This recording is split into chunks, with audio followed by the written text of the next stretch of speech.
It was really strange to me that he chose to bully a stroke victim. Yeah, it's so unempathetic to the guy. What makes the Republicans think that Herschel Walker is coherent and he hasn't had a stroke? All right, guys, so we got to talk about the cackling hens who have chimed in on the disaster debate that happened last night between John Fetterman and Dr. Oz. It was a disaster for John Fetterman, who, in my opinion, showed that he should not be in office, okay? I think that he needs to take some time for himself as he recovers from his stroke, and then maybe try to give it a go in another 2 or 4 years, however long it takes him to recover, if he ever recovers. Now, again, you know, the mainstream liberal media has attacked anybody who has criticized Fetterman, including their own, to say that they're ableist, okay? That you are discriminating against disabled people if you have questions about John Fetterman and his ability to be a sitting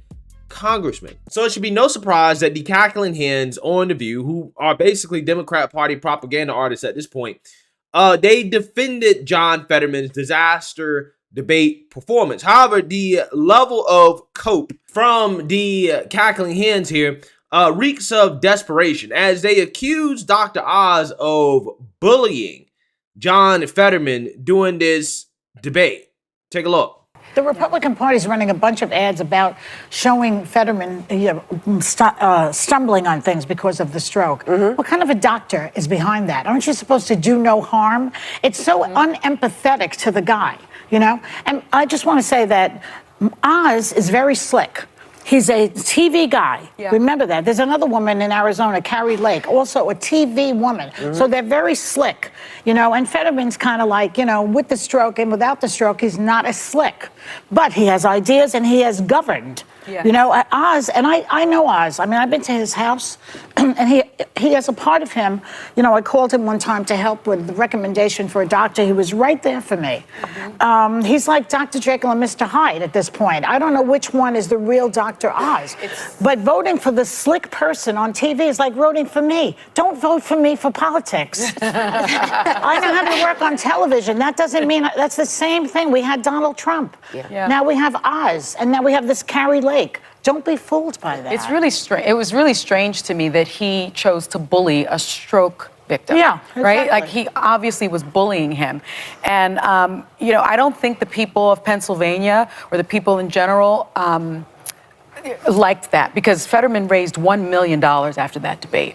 And I think it takes real courage to show that you've been knocked down. I think it takes real bravery to allow people to see your weakness, right?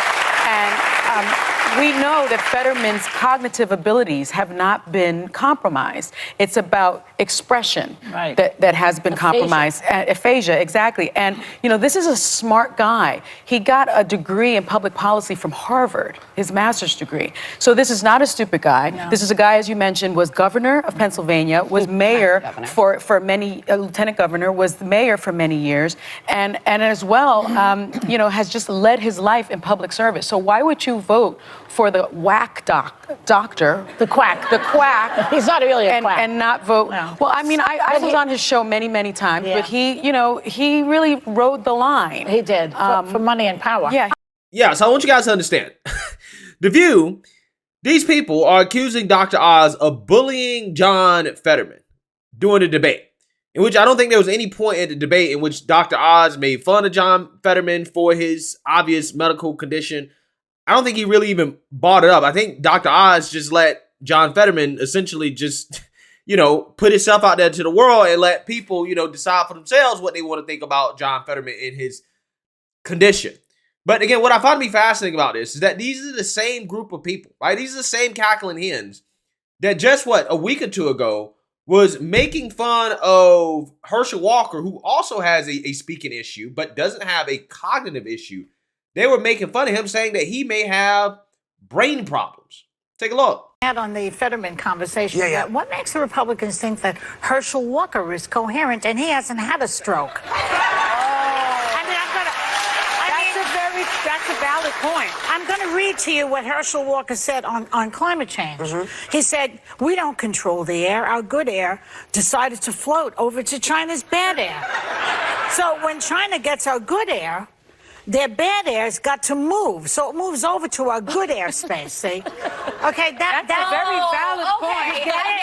It's about the good air and the bad air. Yeah, so I want you guys to understand, it is kiki ha when it comes to making fun of Herschel Walker and trying to imply that he has some type of cognitive issue just because he doesn't want to go along with the mainstream liberal narrative on climate change.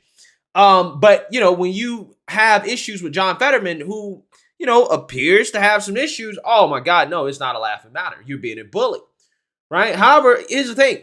Herschel Walker apparently is coherent enough to make Sonny Holston think that he did a good job in the debate versus Raphael Warnock. It was appointment television, seeing these two black men represent Georgia, which could very well change the Senate. He did so much better than I thought he did, that I think he gained votes. And I'm not talking about Warnock, I'm talking about Walker.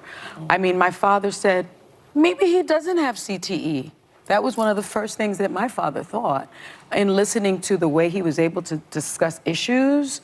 I wouldn't call it discuss issues. Come on now. It was a little stuttery for me. We watched it and left thinking Warnock underperformed and that Walker overperformed. But Senator Warnock was up against a higher standard. I think coming in, the coverage of Herschel Walker has been revealing how many times he's lied about things that can immediately be proven wrong and false, and he just keeps going. So I think my guess would be that when you came in, you had pretty low standards for him. We did, but I still have to say, I mean, I think that trying to tie Warnock to Biden's low approval was pretty smart. He looked like he had been prepped really well.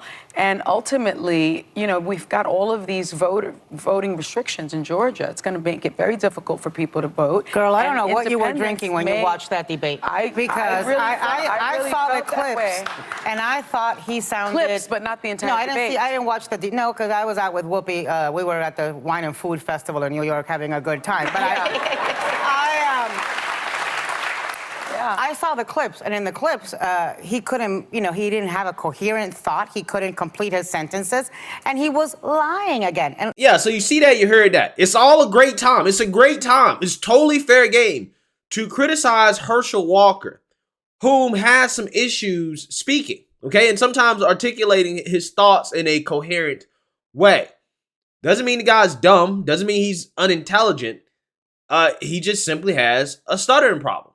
Right? Now, they're making the same argument for John Fetterman. They're saying that his issues have to do more with his ability to speak and doesn't have anything to do with his cognitive abilities. But according to The View, it's fair game to speculate and to make fun of Herschel Walker for his speaking abilities, even though, again, it's not necessarily even a cognitive thing.